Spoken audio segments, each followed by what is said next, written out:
Bismillahirrahmanirrahim. Assalamualaikum warahmatullahi wabarakatuh. Salam bahagia selalu guru-guru hebat SD 36 Talang Ubi. Yang terhormat Ibu Kepala Sekolah SD Negeri 36 Talang Ubi. Yang terhormat guru-guru hebat calon guru penggerak angkatan 10. Kemudian yang terhormat Bapak Ibu Dewan Guru SD Negeri 36 Talang Ubi. Selawat dan salam kita sampaikan kepada junjungan kita Nabi besar Muhammad Sallallahu Alaihi Wasallam.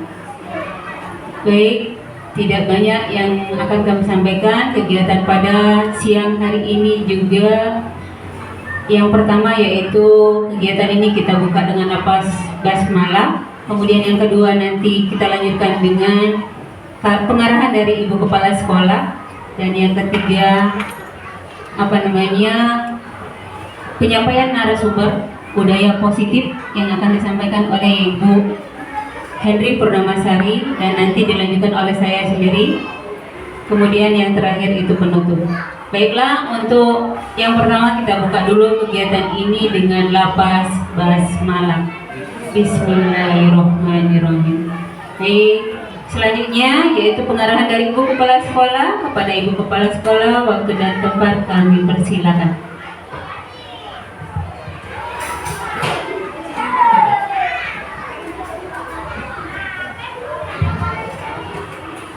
Assalamualaikum warahmatullahi wabarakatuh.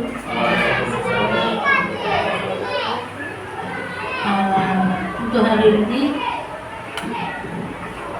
ada apa namanya itu, pelatihan desiminasi budaya positif yang akan dilaksanakan oleh narasumber kita CGP, yaitu Ibu Henry dan Ibu Rosana. Ibu Titik dengan guru-guru yang ikut peserta pada hari ini ikuti dan saling tanya jawab apapun yang akan nanti disampaikan oleh CGP kita.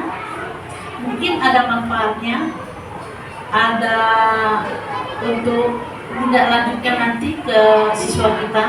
Jadi tolong untuk guru-guru kita ikuti, dan apapun nanti keluhan-keluhan Bapak Ibu nanti kita bisa sama-sama dilaksanakan, atau nanti juga kedepannya akan diperbaiki. Kayaknya ini masalah budaya positif ini kebanyakan nanti untuk siswa yang harusnya siswa kita itu tidak dimarahi, ajaran supaya siswa kita itu baik tapi tidak disakiti. Nah, itu titipan dari saya, dan saya tutup dengan wassalamualaikum warahmatullahi wabarakatuh.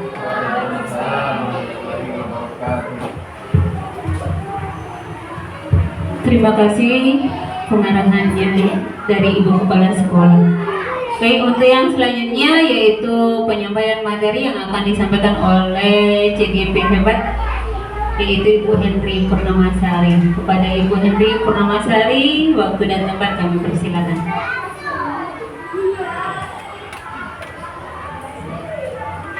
Baik, Assalamualaikum warahmatullahi wabarakatuh. Sebelumnya terima kasih kepada Ibu Kepala Sekolah dan juga Bapak Ibu sekalian yang sudah sempat hadir dalam kegiatan diseminasi budaya positif pada hari ini oleh kami berdua calon guru penggerak. Ya, saya pikir tidak usah perkenalan lagi karena kita sudah saling kenal ya Bapak Ibu. Jadi langsung saja, untuk yang pertama kali ini, sebelumnya saya akan tanya dulu kabar Bapak Ibu sekalian. Gimana, masih semangat Bapak Ibu? Masih. Alhamdulillah, luar biasa. Allahu Akbar ya. Baik, kalau gitu coba kita tepuk semangat dulu ya. Coba tepuk semangat. Semangat.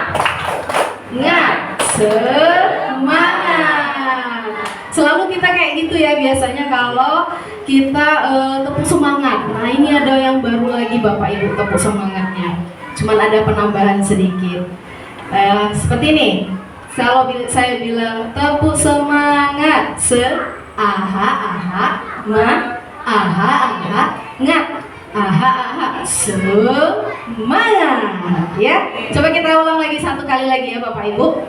Tepuk semangat, aha aha, aha aha, ngat, aha aha, semangat. Insya Allah sudah semangat semua ya Bapak Ibu. Nah, sebelum lanjut ke materi budaya positif Bapak Ibu, karena tadi sudah semangat, saya mau ajak games lagi ya. Ini gamesnya berpasang-pasangan tapi ya. Jadi biar otak kita lebih refresh lagi, silakan Bapak Ibu berpasang-pasangan dua orang nanti ini. Saya sebutkan rulesnya bagaimana. Silakan sambil berdiri, tidak apa-apa Bapak Ibu. Tidak apa-apa Bapak Ibu. Sambil berdiri ya. Coba pasangan. Sama saya nanti, Ibu Linda nanti sama saya. Iya. Boleh dibantu Ibu Rosa. Ibu Rosa silakan dibantu ya. Yang tidak ada pasangannya Pak. Sama Pak Maskur boleh? Boleh? Boleh. Ibu kepala sekolah kalau mau terlibat juga boleh, tidak apa-apa. Iya. Baik. Nah, sudah dapat pasangan masing-masing Bapak Ibu? Jadi begini Bapak Ibu, kita biasa kalau di kelas itu Bapak Ibu pasti sudah sangat kenal, sangat familiar dengan hitung-hitungan ya, saya yakin ini ya. Apalagi perkalian, ya kan? Nah, ya, karena kita setiap hari sudah saya lihat Bapak Ibu sekalian ini sudah melatih anak-anak itu perkalian dari mulai 1 sampai 9, benar kan? Nah, sekarang begini permainannya. Nanti Bapak Ibu ini yang berpasang-pasangan lakukan sweep dengan pasangannya. Ini 1 sampai 5 jari ini semuanya main. Sweepnya sampai 5 ya. 1, 2, 3, 4, 5. Nah nanti kalau pas saya bilang sweep gitu ya, dikalikan. Misalkan ini contoh saya sama Ibu Kepala Sekolah misal Bu ya. Coba, ini siapa yang paling cepat tapi ya? 5 ya. 1. Karena 1 kali 1. Karena saya yang duluan nyebut, saya yang menang. Nah, gimana Bapak Ibu? Paham ya? Paham ya? Nanti saya tanya sama pasangannya siapa yang menang gitu ya. Oke, siap? Siap ya. Kalau saya bilang sweet ya, langsung perkalian. Misalkan nanti temennya 2, ini 2 berarti berapa? 2 kali 2. Oke, siap. Oke, siap ya. Sweet. Ya.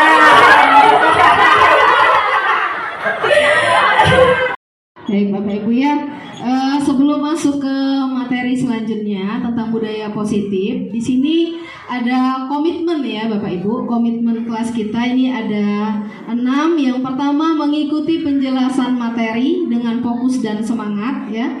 Yang kedua meminta izin terlebih dahulu jika mau keluar kelas. Ketiga saling menghormati dan menghargai pendapat satu sama lain. 4 hadir seutuhnya. 5 HP di silent. 6 terlibat aktif dalam kegiatan. Nah, ini ada 6 komitmen kelas kita pada hari ini Bapak Ibu. Kira-kira Bapak Ibu sepakat tidak? Sepakat ya? Nah, baik langsung next saja Pak. Nah, di sini ada pertanyaan pemantik ya Bapak Ibu. Di sini ada setuju atau tidak setuju ya. Yang pertama itu ada pernyataan hukuman dapat mendisiplinkan anak. Nah, kira-kira Bapak Ibu setuju tidak? Tidak, tidak setuju. Baik ya, saya berikan kesempatan buat Bu Sri untuk menjelaskan kenapa beliau tidak setuju ya. Baik, terima kasih Bu Sari atas kesempatannya. Dari pernyataan nomor 1, hukuman dapat mendisiplinkan anak, saya tidak setuju. Alasannya karena dengan dihukum, pertama anak-anak itu akan down mentalnya, apalagi pada saat kita menghukum itu di depan teman-temannya, tentunya dia akan merasa down, malu. Nah, dengan anak-anak malu itu justru dia tidak akan disiplin, tetapi mungkin lebih ke minder. Kedua, jika kita menghukum anak-anak dengan fisik, anak-anak itu tidak akan disiplin juga. Mungkin dengan hukuman fisik ini justru anak-anak bisa disiplin, tapi hanya pada saat itu, tidak bisa jangka panjang. Untuk selanjutnya anak-anak akan tetap melakukan hal tersebut. Itu menurut pendapat saya, Bu. Terima kasih. Terima kasih Bu Sri. Tepuk tangan ya buat Bu Sri. Bapak Ibu, benar sekali tadi sudah dijelaskan oleh Bu Sri kenapa beliau mengatakan tidak setuju ya Bu. Tidak setuju kenapa hukuman dapat mendisiplinkan anak. Tadi katanya kenapa hukuman itu tidak dapat mendisiplinkan anak karena sifatnya itu hanya sementara ya Bu ya. Tidak berjangka panjang. Karena hukuman itu apalagi fisik ya Bapak Ibu, pada saat itu saja dia disiplin. Tetapi untuk selanjutnya kemungkinan besar itu hanya karena tekanan oleh gurunya ya Bapak Ibu. Yang kedua, pemberian hukuman dengan hal positif seperti membaca atau membersihkan halaman sekolah dapat meningkatkan disiplin anak-anak. Untuk pernyataan kedua, kira-kira Bapak Ibu setuju atau tidak? Setuju atau tidak? Setuju. Boleh? Bapak Ibu mau berpendapat? Setuju atau tidak? Pak Adi? Baiklah, terima kasih untuk Bu Sari atas kesempatannya.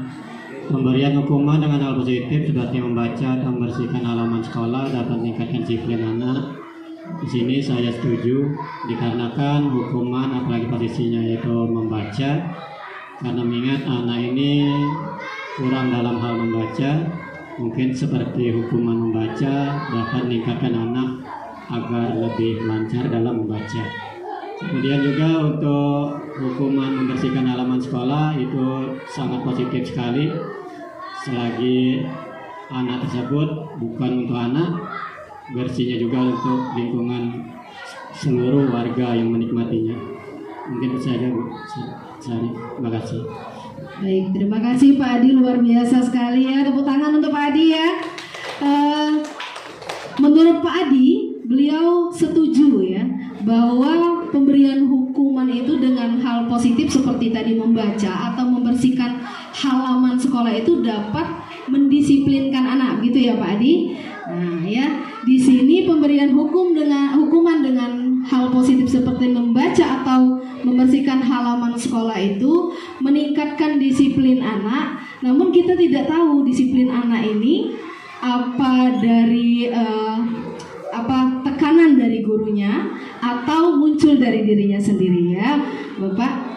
Baik, yang ketiga ada pernyataan memberi penghargaan dapat meningkatkan motivasi belajar anak. Nah, kira-kira ya untuk yang ketiga ini Bapak Ibu setuju atau tidak? Boleh Bu Dery?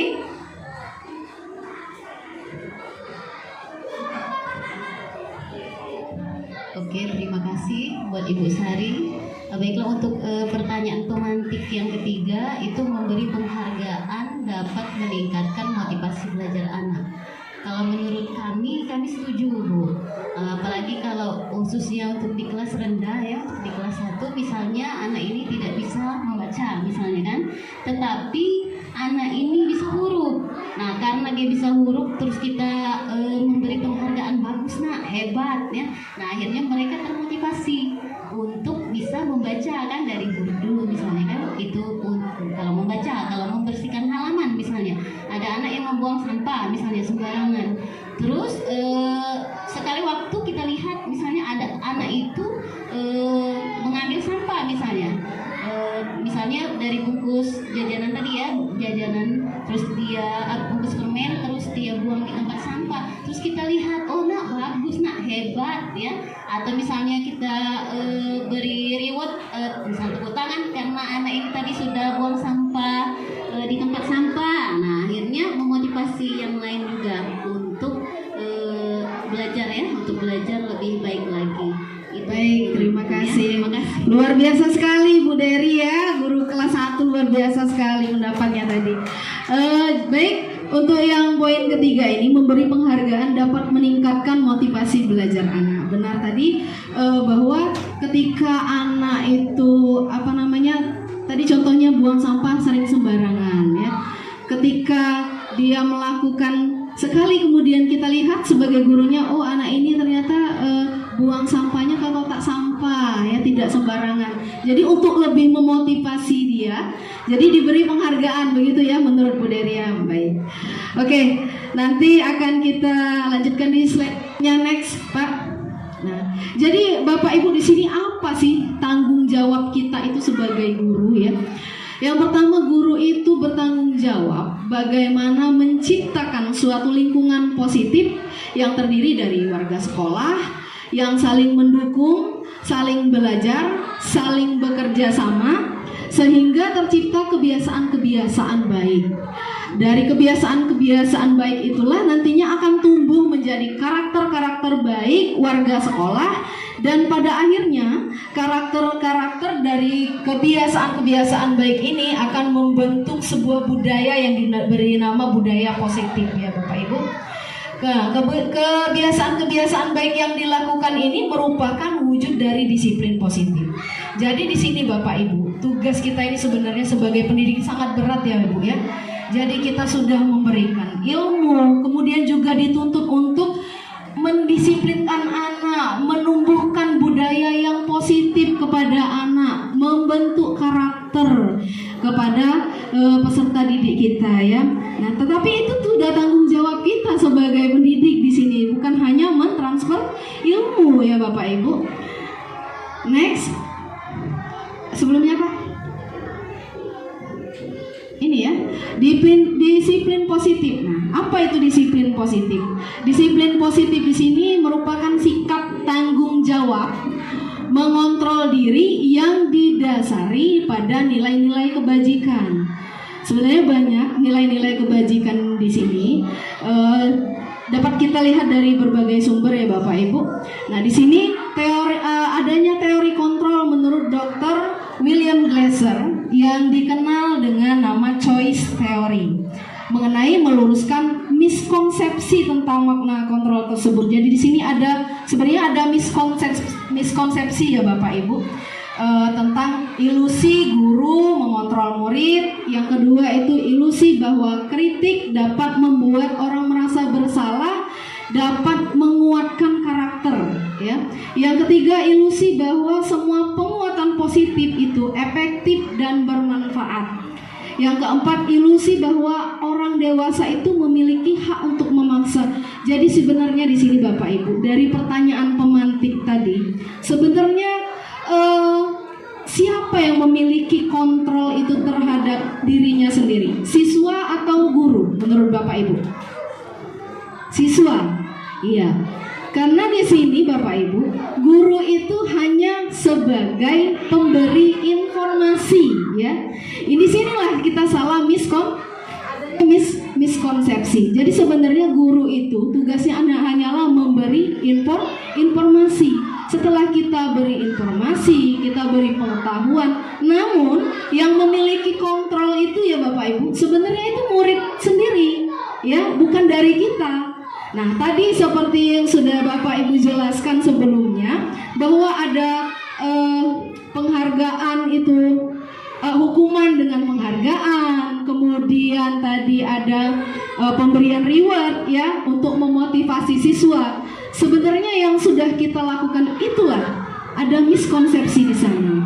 Padahal di sini kita yang hanya mentransfer informasi ya, yang ingin mengubah dirinya, kemudian yang memiliki kontrol terhadap dirinya sendiri adalah siswa itu sendiri. Next Pak.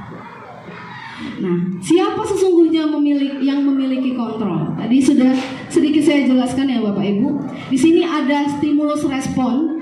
Yang pertama itu kita mencoba mengubah orang agar berpandangan yang sama dengan kita. Jadi di sini sebenarnya kita sedikit memaksakan ya Bapak Ibu, apa yang orang itu agar berpandangan yang sama dengan kita ya. Padahal tadi sebenarnya orang itu memiliki kontrol terhadap dirinya sendiri. Selanjutnya, perilaku buruk dilihat sebagai suatu kesalahan. Terus, orang lain bisa mengontrol saya bisa mengontrol orang lain. Pemaksaan ada pada saat bujukan gagal, ya. Di situ stimulus respon. Dan pada teori kontrol atau pilihan ini, ya, kita berusaha memahami, ya, dari sudut pandang teori kontrol ini kita berusaha memahami pandangan orang lain tentang dunia, ya. Jadi tidak harus sama, ya Bapak Ibu. Kemudian semua perilaku ini memiliki tujuan. Hanya Anda yang bisa mengontrol diri Anda. Jadi sepenuhnya kita memiliki kontrol terhadap diri kita sendiri, ya Bapak Ibu. Kemudian Anda tidak bisa mengontrol orang lain. Sebaliknya tadi, karena hanya kita yang dapat mengontrol diri kita sendiri, orang lain pun juga tidak bisa dengan seenaknya kita yang mengontrol, ya. Lanjut, kolaborasi dan konsensus menciptakan pilihan-pilihan baru. Oke, next Pak. Nah, di sini Bapak Ibu, ya. Tadi, kenapa anak itu atau murid kita ini mungkin dalam benak kita, dalam pikiran kita, oh anak ini kok nakal sekali, ya Bapak Ibu, benar gak? Kok anak ini susah sekali diatur, ya Bapak Ibu. Nah, mungkin di sini ada kebutuhan dasar yang belum kita penuhi terhadap peserta didik kita. Nah, di sini ada kebutuhan dasar manusia. Ada 5 ya Bapak Ibu. Menurut Dr. William Glasser dalam Choice Theory, yaitu kebutuhan genetis yang meliputi kebutuhan yang pertama untuk bertahan hidup, ya. Yang kedua untuk diterima. Yang ketiga untuk kebebasan. Yang keempat kesenangan. Yang kelima kekuasaan atau penguasaan. Jadi 5 kebutuhan ini Bapak Ibu, inilah kebutuhan dasar manusia yang ada pada kita, ya Bapak Ibu. Kita sebagai manusia ini, yang pertama kita ada di sini itu untuk bertahan hidup. Benar Bapak Ibu? Iya. Yang kedua untuk diterima. Kita ingin diterima di semua kalangan, dimanapun kita berada, ya Bapak Ibu. Kemudian kebebasan. Kebebasan ini kebebasan dalam hal memilih, kebebasan dalam hal menginginkan sesuatu, ya Bapak Ibu. Jadi kita tidak harus menyamakan keinginan kita dengan keinginan orang lain tadi. Kemudian yang keempat kesenangan. Nah, ini sebenarnya yang paling sering kita kebutuhan kita yang sangat kita inginkan, yang sangat ingin kita penuhi, ini kesenangan. Benar Bapak Ibu? Ingin happy, ya. Kemudian kekuasaan atau penguasaan. Jadi kekuasaan di sini sebenarnya bukan cuma penguasaan mungkin ingin menjadi seorang pemimpin, ya Bapak Ibu, ya. Penguasaan dulu terhadap dirinya sendiri. Next Pak. Sebelumnya Pak. Oke. Nah, di sini Bapak Ibu ada juga nilai-nilai kebajikan universal. Nah, kebajikan universal ini sebenarnya juga banyak selain 6 ini, ya Bapak Ibu. Nah, 6 ini mengacu kepada dimensi profil pelajar Pancasila yang pada saat ini sudah kita laksanakan di kurikulum Merdeka. Nah, murid kita seyogyanya ini kita arahkan, ya, memiliki ke-6 nilai ini Bapak Ibu. Yang pertama yang sudah pasti itu beriman, bertakwa kepada Tuhan Yang Maha Esa. Yang kedua mandiri. Kemudian yang ketiga itu bergotong royong. Keempat berkebinekaan global. Kelima bernalar kritis. Dan keenam itu kreatif yang terdapat dalam dimensi profil pelajar Pancasila. Inilah harapan kita, siswa-siswa kita ke depannya ini memiliki minimal, ya Bapak Ibu, ke-6 nilai ini. Oke, next Pak. Selanjutnya ada teori motivasi perilaku manusia. Jadi setelah tadi ada kontrol terhadap dirinya, kemudian siswa itu harus memiliki nilai-nilai kebajikan tadi, ya Bapak Ibu. Nah, di sini ada motivasi perilaku manusia. Jadi Bien Gosen mengungkapkan motivasi yang mendasari perilaku manusia, yaitu ada 3 Bapak Ibu. Yang pertama itu motivasinya itu untuk menghindari ketidaknyamanan atau hukuman, motivasi intrinsik. Ekstrinsik ya Bapak Ibu. Nah jadi saya contohkan saja begini ya Bapak Ibu. Misalkan kita mematuhi sebagai guru aja ya, kita datang tepat waktu itu ya, kita datang tepat waktu itu karena diri kita sendiri, atau karena peraturan, atau karena kepala sekolah gitu ya Bapak Ibu. Iya, diri sendiri, alhamdulillah luar biasa ya. Kalau diri sendiri itu memang sudah punya motivasi intrinsik, punya tanggung jawab, benar sekali Ibu Linda ya. Jadi untuk motivasi itu seharusnya itu ya, kita dari diri kita sendiri itu harus memiliki motivasi intrinsik ya Bapak Ibu. Jangan dari orang lain, tetapi dari diri kita sendiri dulu ya. Nah, kemudian yang kedua, untuk mendapatkan imbalan atau penghargaan dari orang lain. Nah, itu juga termasuk motivasi ekstrinsik ya. Dan yang ketiga, menghargai nilai-nilai kebajikan diri sendiri, motivasi intrinsik. Nah, diharapkan ya Bapak Ibu, kita ini baik sebagai guru maupun sebagai murid itu memiliki yang nomor berapa kira-kira Bapak Ibu? Iya, nomor 3, motivasi intrinsik. Jadi jika kita menginginkan misal mau datang tepat waktu, itu ya keinginan kita sendiri, bukan karena kita nanti takut kena marah kepala sekolah misalkan, nanti takut absennya kurang, begitu ya Bapak Ibu ya. Nah, jadi sepakat bahwa kita ini ingin menumbuhkan motivasi intrinsik dari ke dalam diri sendiri maupun siswa. Baik, next Pak.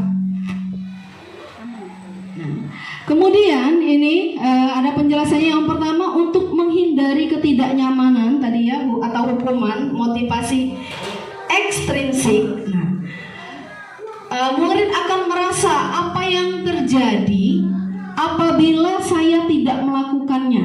Nah, karena ketergantungan ya Bapak Ibu, karena dia tadi memiliki tekanan dari luar. Jadi kalau saya tidak melakukan ini, apa akibatnya? Begitu. Karena dia punyanya motivasi ekstrinsik ya. Next Pak.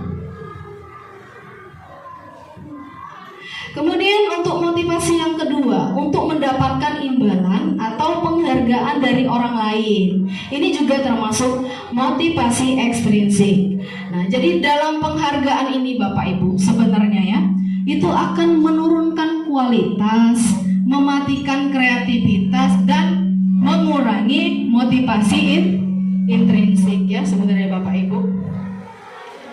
Nah, jadi lanjut.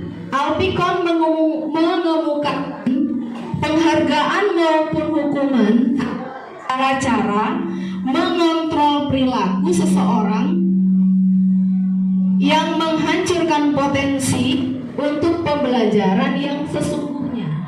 Secara ideal, tindakan belajar itu sendiri adalah penghargaan sesungguhnya. Next Pak. Selanjutnya ini motivasi ketiga tadi, menghargai nilai-nilai kebajikan diri sendiri. Ini yang kita harapkan ada pada diri kita maupun diri siswa kita ya Bapak Ibu.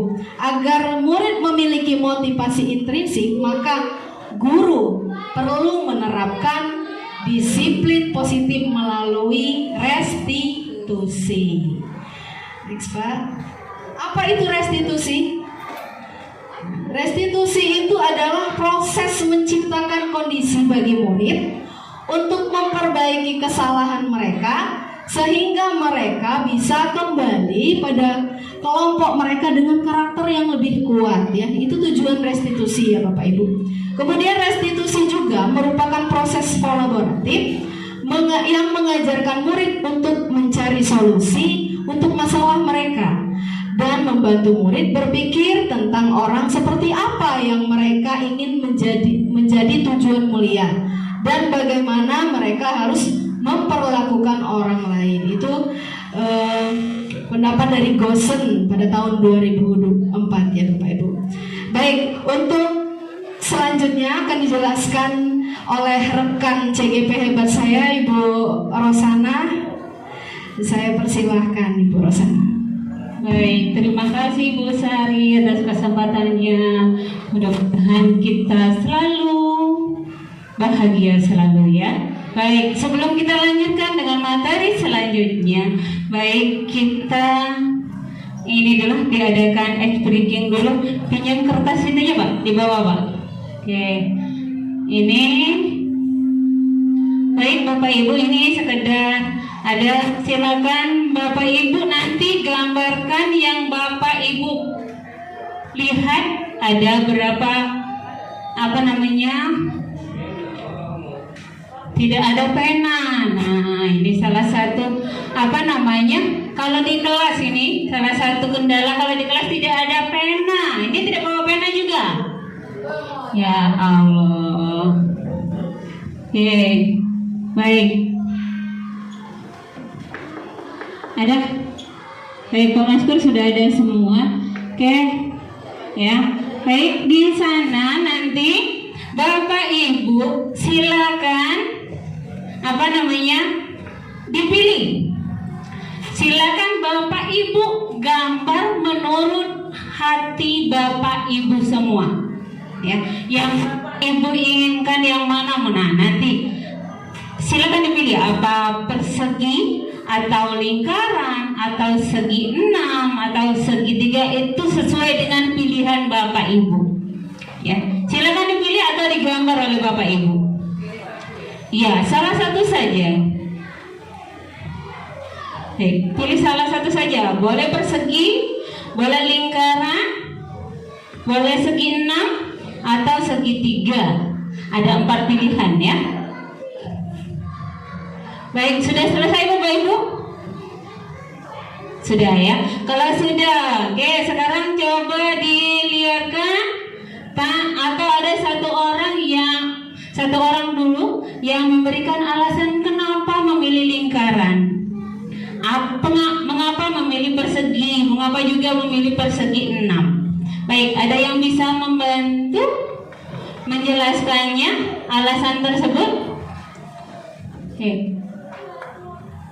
Ada yang bisa? Kayak Pak Maskur?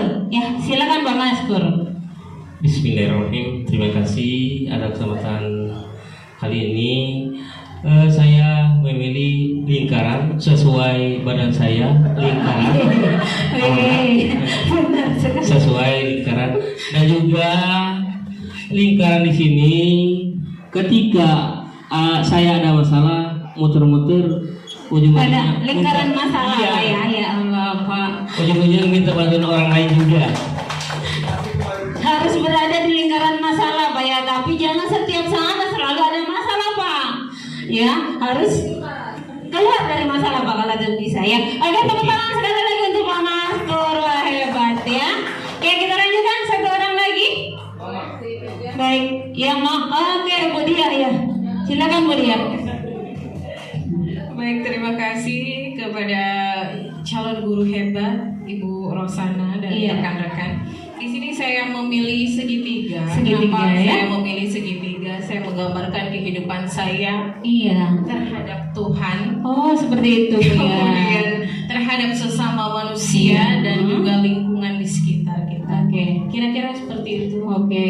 Terima kasih. Baik, tepuk tangan untuk Bu Dia ya. Oke. Sekarang next Pak, di bawahnya Pak. Kenapa kita alasan ada itu ini menunjukkan sifat kita, mengapa kita milih yang itu. Di sini ada hikmahnya memilih tersebut ya. Ada hikmah kalau segi 6. Orang tersebut menunjukkan dia itu lincah, berwawasan luas, kreatif, dan bisa mencari solusi suatu permasalahan. Tuh berarti sesuai, memang seginya banyak ya 6 ya. Kemudian tidak mudah menyerah. Kelemahannya terkadang tidak disiplin dalam menjalankan tugasnya. Ini segi 6. Tuh ayo, siapa tadi yang memilih segi 6? Ada kira-kira? Ada Ibu Linda ya? Iya, Ibu Linda ini. Oke, selanjutnya kotak atau persegi ya? Oh, lingkaran dulu ya, maafkan.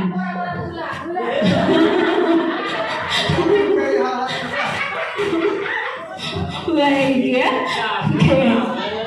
Iya benar Bu, memang sesuai dengan kondisi katanya. Tapi mohon maaf Pak Maskor, bukan berarti melecehkan ya atau membuli ya. Ini hanya sekedar permainan saja. Baik, lingkaran inilah orang-orang yang menyukai hal yang bulat-bulat katanya. Benar ya, memiliki jiwa yang ngomong, berarti punya yang benar. Tapi rata-rata siswa kelas 1 suka sekali dengan Pak Maskor. Iya keren, iya benar. Kalau Pak Maskor masuk kelas, asik Pak Maskor masuk kelas. Wow, ya. Oke, sekali lagi tepuk tangan Bapak Maskor. Kemudiannya kelemahannya tidak bisa tegas. Oke. Apa benar Pak Maskor? Benar. Oke, lanjut ya. Sekarang kotak. Kotak itu orang-orang yang memiliki kotak, memiliki prinsip yang kuat, ya, dan menaati peraturan dengan sesungguh, disiplin, taat akan peraturan. Kemudian kelemahannya kurang kreatif. Mungkin juga salah satunya saya itu mungkin ada di posisi itu ya. Oke. Oh itu. Bu Linda terus segi 6, Bu Linda segi 4, Bu Linda berarti wow. Oke, ini segitiga tadi Bu Dia ya yang dipilih oleh Bu Dia. Orang-orang yang mempunyai visi ke depan, selalu terfokus pada profit, bersifat update terus. Wah, benar, sesuai ya. Kemudian menguasai pengetahuan produk dengan baik, tidak suka membuang waktu percuma, efisien dan kritis.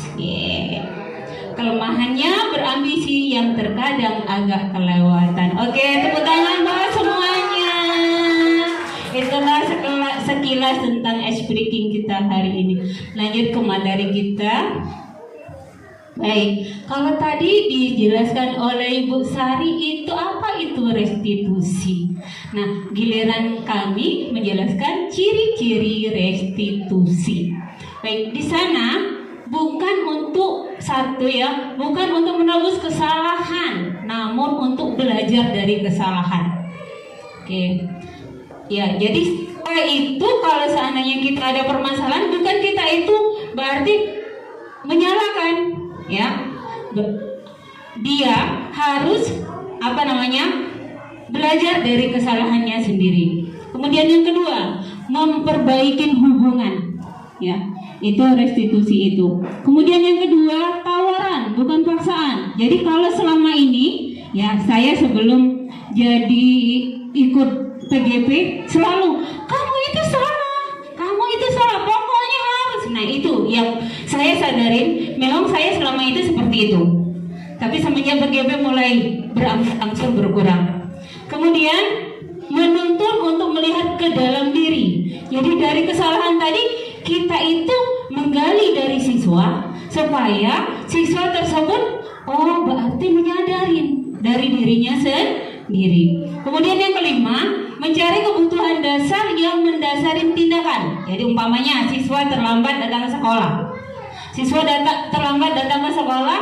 Nah, bukan berarti kita langsung mengecas dia itu berarti jangan lagi datang terlambat. Itu tidak boleh. Harus kita mendasari apa latar belakang dari tindakan dia itu. Kemudian yang keenam, fokus pada karakter bukan tindakan. Ya. Kemudian yang ketujuh, fokus mencari solusi. Ya. Fokus dari mencari solusi dari kesalahan si murid. Kemudian yang kedelapan, mengembalikan murid yang berbuat salah pada kelompoknya. Jadi kalau seandainya selama ini kalau siswa salah, biasanya suka dikucilkan oleh murid-murid lain. Nah ini dengan adanya restitusi ini supaya siswa tersebut yang bersalah bisa kembali lagi dan nyaman lagi dengan rekan-rekannya sendiri. Itu. Next Pak. Oke.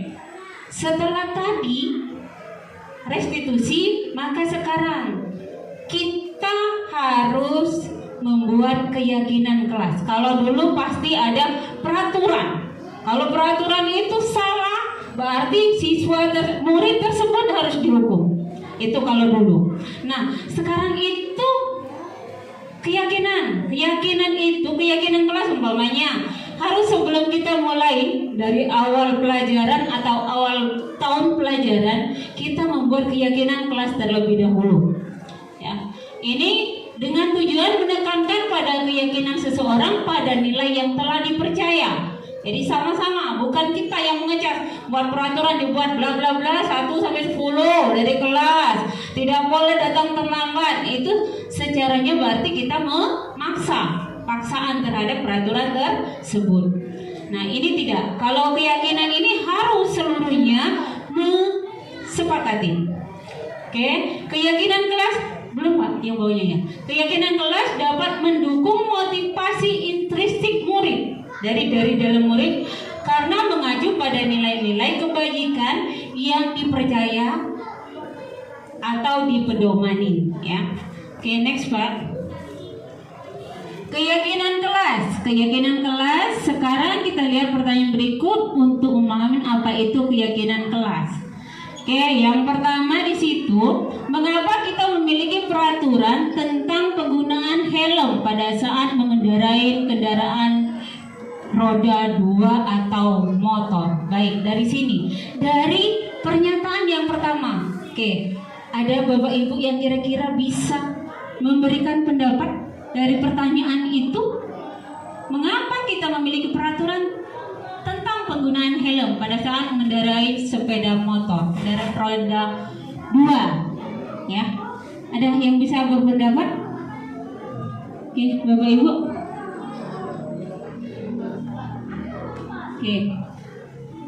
Oke, terima kasih Pak Maskur, aktif sekali Pak Maskur ini ya. Untuk soal pertama, penggunaan helm ketika berkendaraan bermotor, Ya. ketika kita mengalami kecelakaan benturan sehingga kepala ini sensitif dengan benturan. Kepala, Pak ya? Iya. Lantas kalau ada helm ada pembatasnya. Oke.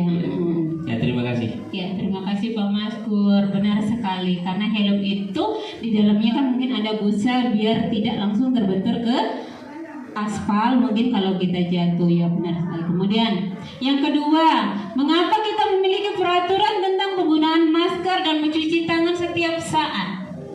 Oke, mengapa? Ada kira-kira? Baik, terima kasih Bu Rosa. Iya, makasih Pak Adi. Kalau berdasarkan keyakinan kelas, Ya. orang membuat peraturan biasanya untuk dilanggar, Bu.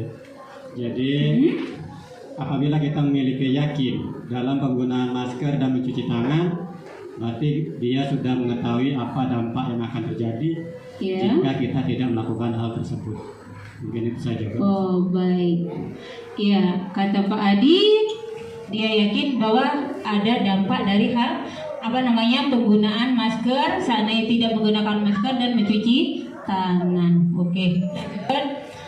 Nilai-nilai keselamatan dari situ tadi ya, kita garis bawahi dari nilai-nilai keselamatan, paling tidak tadi keselamatan menggunakan helm dan tadi kesehatan ya kalau masker tadi. Baik.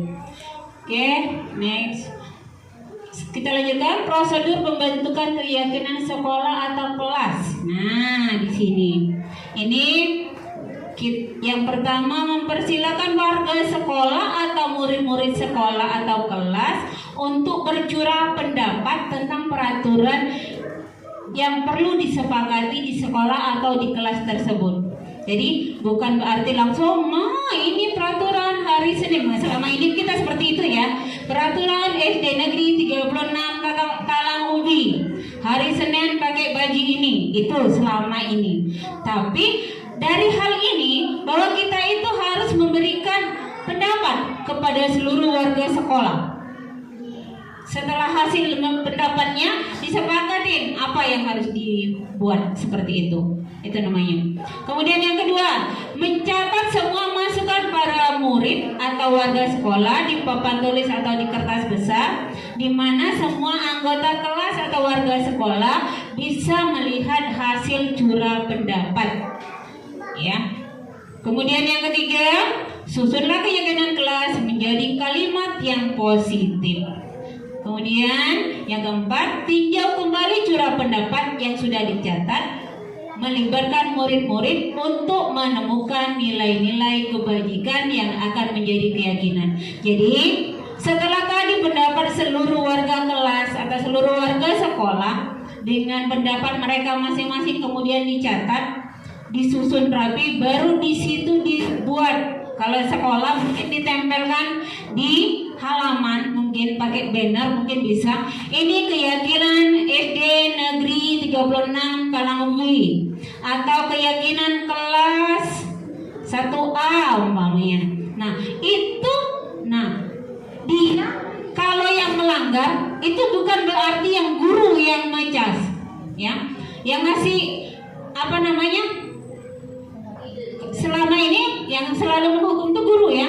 Ini biasanya kalau sudah keyakinan kelas seluruh warga kelas itu, kamu tadi tidak ini, pasti dia kan merasa malu karena sudah disepakatin sama-sama.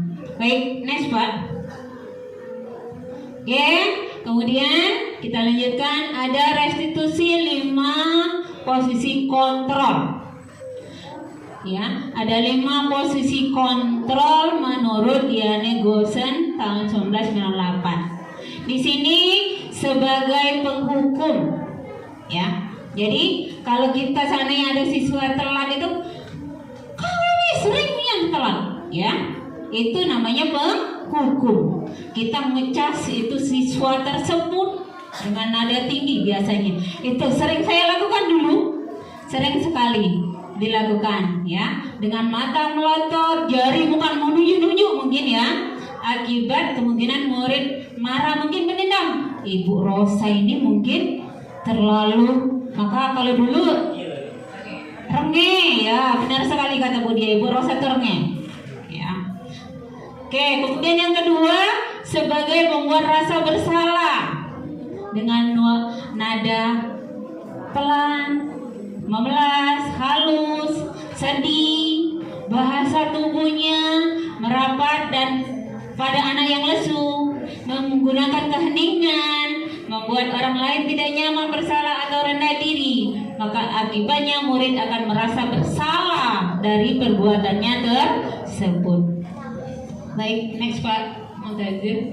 Kemudian sebagai teman, ya, sebagai teman dengan nada suara ramah, ini bercanda, bahasa tubuh merapat pada murid dan senyum dengan lucunya. Kemudian guru pada posisi ini tidak akan menyakitin murid, namun tetap berupaya mengontrol murid melalui persuasi. Akibatnya murid akan merasa senang dan akrab dengan kita. Ya, tidak takut tadi seperti yang kata Bu Dia renge tadi ya. Kalau renge tadi lah takut, tapi takutnya sebentar Bu, ya, takutnya cuma sebentar. Kemudian yang keempat, sebagai pemantau. Ya, sebagai pemantau di sini nada suara datar, bahasa tubuhnya formal, guru mengawasi, mungkin seperti inilah kali ya. Gayanya itu kalau siswa terlambat, posisi memantau berdasarkan pada peraturan-peraturan dan konsekuensi. Dengan menggunakan sanksi atau konsekuensi dapat memisahkan hubungan pribadi dengan murid. Akibatnya murid memahami konsekuensi yang harus dijalankan karena telah melanggar aturan sekolah. Baik. Yang kelima, posisi sebagai manajer. Kita dituntut sebagai manajer. Dengan seperti apa? Nada suara tulus, bahasa tubuh tidak kaku, mendekat ke murid. Manajer adalah posisi di mana guru berbuat sesuatu bersama dengan murid, mempersilakan murid mempertanggungjawabkan perilakunya, mendukung murid agar dapat menemukan solusi atas permasalahan sendiri. Akibatnya, guru dapat mengembalikan tanggung jawab pada murid untuk mencari jalan keluar permasalahannya. Baik, ini posisi segitiga restitusi menurut Diane Goosen, yaitu merancang tahapannya. Yang adapun langkah segitiga restitusi itu menstabilkan identitas. Jadi kalau siswa terlambat, dicari dulu apa penyebab dia terlambat. Kemudian baru validasi tindakan. Setelah divalidasi tindakan, maka kita menanyakan sesuai dengan keyakinan, apakah anak masih ingat dengan keyakinan kelas yang telah kita buat. Nah, seperti itu ya. Kemudian teori kontrolnya kita semua akan melakukan hal yang terbaik yang bisa kita lakukan. Semua perilaku, alasan, kita semua memiliki motivasi internalnya. Lanjut. Nah, ini salah satu segitiga restitusi. Jadi berputar dari segitiga itu, kamu tentu punya alasan mengapa melakukan itu, kata-kata yang digunakan. Kemudian adakah cara yang lebih efektif untuk mendapatkan yang kamu butuhkan. Terus kembali lagi keyakinan kelas apa yang telah kita sepakati, bahasanya seperti itu mungkin segitiga restitusi itu. Kemudian kamu ingin menjadi orang yang seperti apa, nak? Diperjelas seperti itu ya. Terus setiap orang pasti pernah melakukan kesalahan, kata-katanya kita ke siswa. Kamu bukan satu-satunya yang pernah melakukan ini. Tuh. Baik. Dari sisi menstabilkan identitas itu, dari segitiga restitusi itu, bagian dasar dari segitiga bertujuan untuk mengubah identitas anak dari orang yang gagal, ya, karena melakukan kesalahan menjadi orang yang sukses. Oke, contoh kalimatnya, berbuat salah itu tidak apa-apa, nak. Seperti itu. Oke, tidak ada manusia yang sempurna. Kita mungkin contohkan, ibu juga pernah berbuat kesalahan, mungkin seperti itu. Kemudian saya juga pernah melakukan kesalahan seperti itu. Kita bisa menyelesaikan masalah ini. Kamu berhak merasa begitu.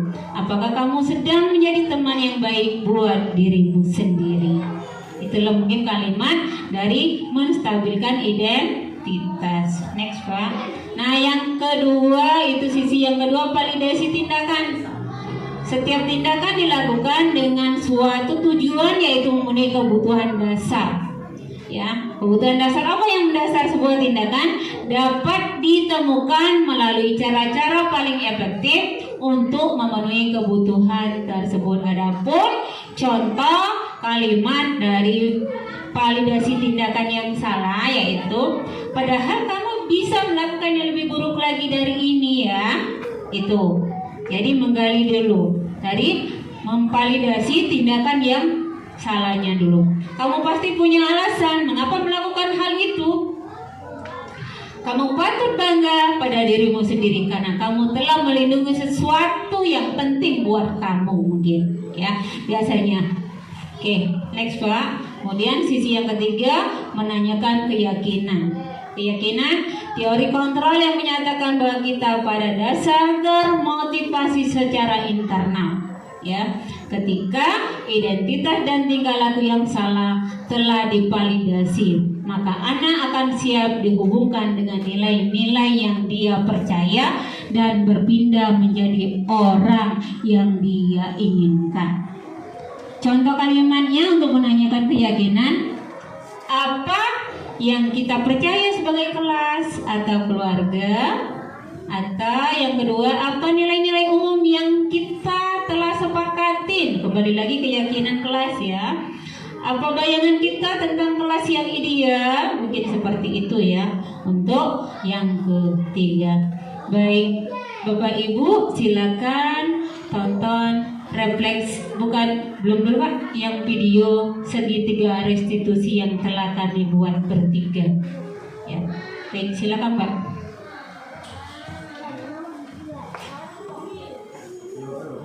Ya, ini yang Pak Muntazir. Itu Bluetooth, Pak. Pergunakan Bluetooth.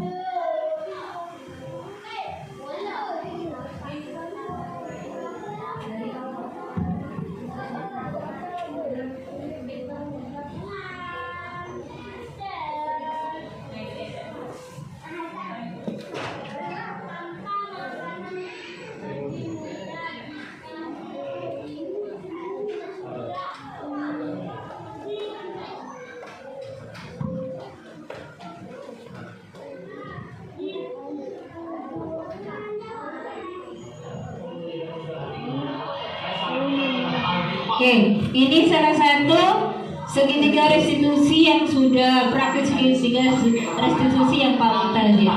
Aku tidak melaksanakan tugasnya, sehingga saya sebagai ketua kelompok merasakan saya emosi. Oh, begitu. Bapak juga di posisi kamu akan sangat kesal melihat orang lain tidak bertanggung jawab terhadap tugas bersama. Pada kejadian itu, Vicky melakukan apa? Saya marahi dia, Pak, dan sampai saya maki-maki walaupun saya ingin membuat dia.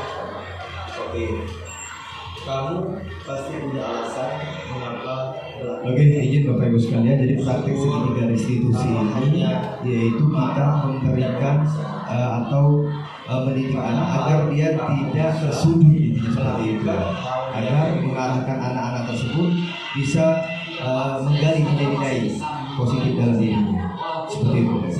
Jadi praktik segitiga restitusi ini melibatkan 3 langkah tadi ya, yaitu ada yang pertama menstabilkan identitas, kemudian validasi tindakan yang salah, dan keyakinan pas. Menanyakan keyakinan. Apakah itu tindakan yang sesuai dengan keyakinan kelas dan prinsipnya? Tidak, Pak, tidak seperti orang seperti itu. Jadi keyakinan atau prinsip mana yang kurang sesuai dengan keyakinan kamu? Seawal nampak yang mendapat Jadi nadanya itu memang halus Bu ya. Kita harus nadanya yang halus, tidak bahasa tubuh yang tidak kaku. Jadi seperti itu. Kamu meyakini atau tidak menghormati orang lain itu penting bagi kamu? yakini sekali, Pak. Ya, Bapak sependapat bahwa kita harus saling menghormati satu sama lain. Namun ada kesepakatan yang kita jalankan, yang kita sepakati harus kita jalankan jika kita dalam keadaan sedang. Menurut kamu, Bersama dan dengan agar dapat berpikir langkah yang lebih selanjutnya. Oke, sekarang Bapak tanya, apakah kamu bersedia memperbaiki masalah ini? Bersedia, Pak. Oke. Jika kamu bersedia memperbaiki masalah ini, kamu akan menjadi orang seperti apa? Saya akan menjadi orang yang menghargai orang lain. Menurut kamu, bagaimana hasilnya menjadi orang yang seperti ini? Menyenangkan, Pak, karena bisa mendapat banyak teman. Baiklah kalau begitu, mari kita pikirkan bagaimana menyelesaikan masalah ini. Apakah kamu siap ini? Bisa diminta. Baiklah, di sini Bu Sari tidak akan mencari siapa yang salah, tapi Ibu ingin mencari solusi dari permasalahan. Ibu tahu kamu pasti tidak menyadari perbuatanmu pada saat melakukannya kan? Tapi hal tersebut telah merugikan diri kamu sendiri. Nah sekarang, mari kita ingat kembali keyakinan kelas kita, yang mana yang belum kamu tunjukkan. Menjaga lingkungan kelas dan benar sekali. Nah, mulai sekarang kita harus selalu menghindarkan keyakinan keras yang sudah kita sepakati. Kamu bersedia memperbaiki kesalahan kamu? Apa yang akan kamu lakukan? Saya akan melakukan apa yang sudah saya buang sembarangan dan tidak akan mengulanginya lagi. Terus kalau begitu silahkan kamu lakukan dan jangan lupa untuk tidak mengulanginya lagi sesuai janji kamu di askar.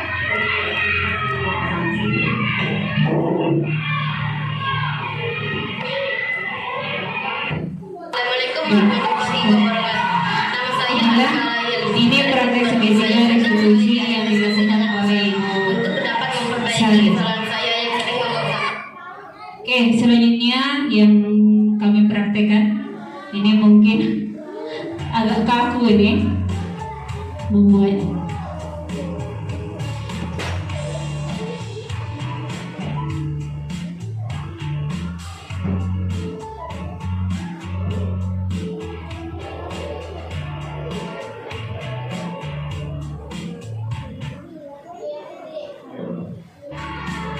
Oke. Ini salah satu siswa yang datang terlambat.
dapat perubahan di depannya semua menjadi aman lagi tetap semangat melakukan perubahan yang baik ke depannya. Oke. Terima kasih Ibu. Warahmatullahi wabarakatuh. Saya Adel, senang sekali diajak Ibu Rosa mempraktikkan segitiga restitusi. Saya diajak mencari solusi dari masalah yang saya alami.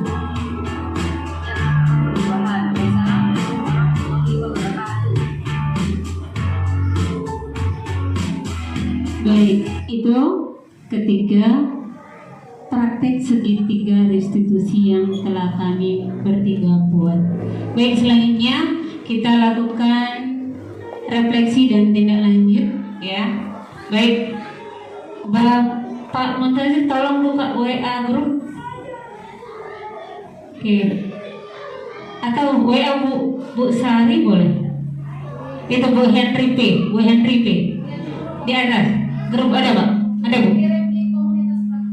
Oh baik. Oke, sekarang buka HP-nya masing-masing ya. Buka HP-nya masing-masing. Dibuka di komunitas. Oke, klik itu refleksi diseminasi hari ini. Baik, silakan.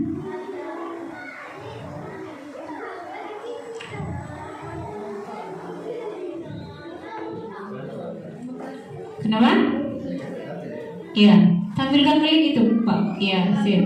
Nah, oke, di situ ada 4 pertanyaan. Ada 4 pertanyaan. Yang pertama, bagaimana perasaan Bapak Ibu setelah mengikuti di seminar hari ini? Oke. Klik tambah situ Pak, bisa. Hah? Oh, untuk Bapak Ibu klik tambah, untuk memberikan jawaban klik ditambah. Itu kan dia ada ditambah di bawahnya itu, nah klik tambahnya. Iya, ada tambah itu. Kasih nama itu, mamanya siapa sih? Dia. Ya, tambah kasih nama nomor 1. Dari situ lah Pak. Buat di situ deh Pak. Ya. Kasih nama dulu atasnya dia, jangan nomor 1 kan soalnya kan 1 sampai 4. Nah dia dulu buat nama dia. Nah baru enter 1. Itu pertanyaan yang pertama. Ya langsung ketik Bu. Ya. Bisa Pak Adi? Bisa? Buat nama dulu. Nama itu seperti Pak Muntazir itu sudah benar. Pak Muntazir itu sudah membuat nama, kemudian ngasih apa namanya? Jawabannya. Baik, sudah ada Pak Muntazir di sana. Oke. Yang nomor berapa, Bu? Nomor 1 itu bagaimana perasaan Bapak Ibu setelah mengikuti diseminasi hari ini? Itu yang pertama.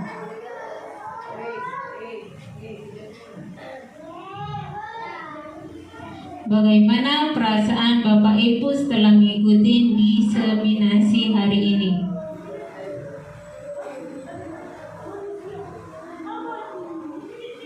Baik, bisa Bu Linda? Belum ada yang muncul ini selain ini Pak Muntazir.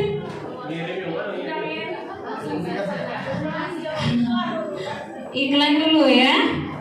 Nah Bu Dia sudah muncul Bu Dia. Kayak ada Pak Akmal oke. Sudah ada Pak Akmal. Baik. Pak Adi mana Pak Adi? Ayo. Merangkai kata-kata. Nah ada Bu Sumini. Sudah banyak yang memberikan refleksinya.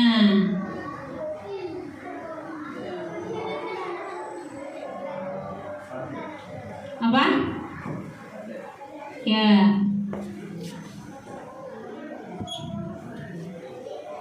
Masih iklannya Bu Linda?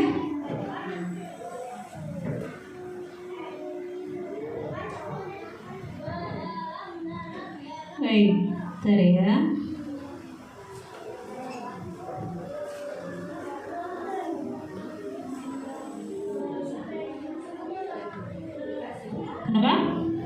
publikasi.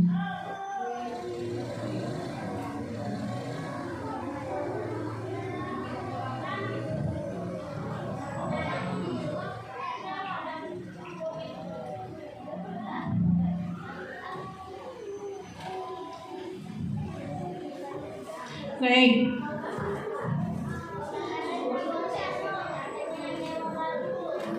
Sudah nomor 2 Layana, Bu Sumini sudah nomor 2. Lanjut.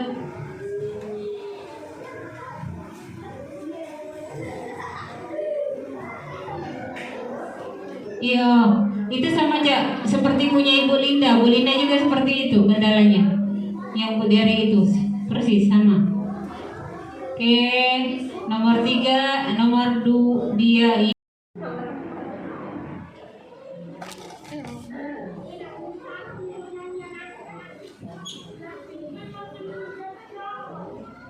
Oke, Bu Dia sudah nomor 4. Baik. Baik. Oke, sekarang sementara nunggu yang lain, apakah Ibu Dia bisa berbagi? Bisa menjelaskan dari jawaban dari nomor 1 sampai nomor 4 sementara nunggu yang lain. Baik, silakan. Baik, terima kasih atas kesempatannya Ibu Rosa dan juga Ibu Sari.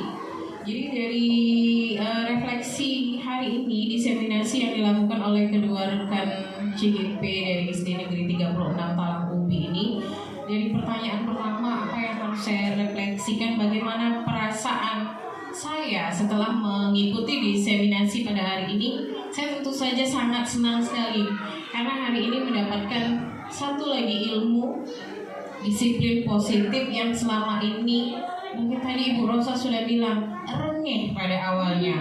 Saya memang aslinya rengeh dan hari ini saya mendapatkan ilmu baru bahwa bagaimana cara kita men-treatment siswa kita seperti itu. Jadi intinya mungkin ya semua dari rekan-rekan sini sangat senang sekali. Kemudian yang kedua, apa yang akan saya lakukan? Apa yang saya pahami setelah saya mengikuti diseminasi ini, saya mulai memahami bahwa dari disiplin positif, budaya positif yang sudah rekan-rekan berikan tadi, kita harus memiliki rasa dari diri kita sendiri. Dimulai dari gurunya terlebih dahulu, baru kita akan menimbulkan motivasi intrinsik dari murid kita seperti itu. Tidak mungkin murid menyadari sendiri tanpa informasi dari gurunya. Baik, yang ketiga tadi itu pertanyaan apa yang akan selanjutnya saya realisasikan. Ini sangat sederhana, tadi kita bicara mengenai keyakinan kelas, maka saya akan berusaha dengan siswa, dengan murid saya di dalam kelas, dalam lingkup kecil dulu untuk membuat keyakinan kelas secara bersama. Seperti itu. Yang terakhir, menurut Bapak atau Ibu bagaimana performa? Nah, ini yang sangat luar biasa. Saya ajukan 2 jempol untuk kedua rekan saya. Terima kasih sekali ilmunya yang telah dibagi kepada kami semua. Luar biasa. Terima kasih. Terima kasih. Tepuk tangan untuk Bu Dia. Wah, ini calon-calon guru hebat semua. Mudah-mudahan dari materi ini kita nanti bisa melakukan perubahan ke depan. Baik. Kita lanjutkan satu lagi, ya. Satu lagi untuk berbagi. Apakah siapa yang bersedia berbagi? Oh, Ibu Linda, silakan Bu Linda. Ya, amin.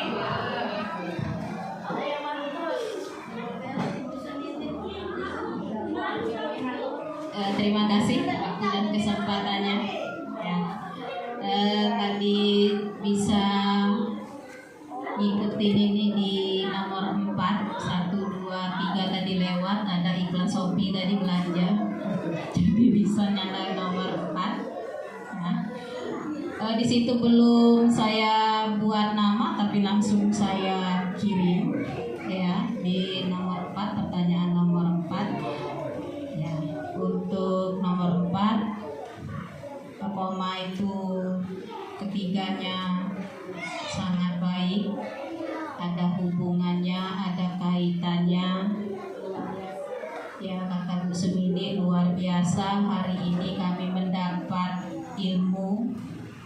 dari 5 kontrol tadi, restitusi tadi. Untuk materi hari ini dari ketiga CGP itu sangat menarik, luar biasa untuk kami ikuti. Mungkin ini untuk CGP yang berikutnya, mungkin Budia nanti menyusul. Insya Allah yang Budia lebih menarik lagi, bukan berarti hari ini belum menarik, ya mungkin lebih lagi. Intinya hari ini luar biasa. Baik, tepuk tangan buat kita semua. Ya, tetap semangat melakukan tugas-tugas kita. Baik, mungkin cukup ya refleksinya yang berbagi hari ini.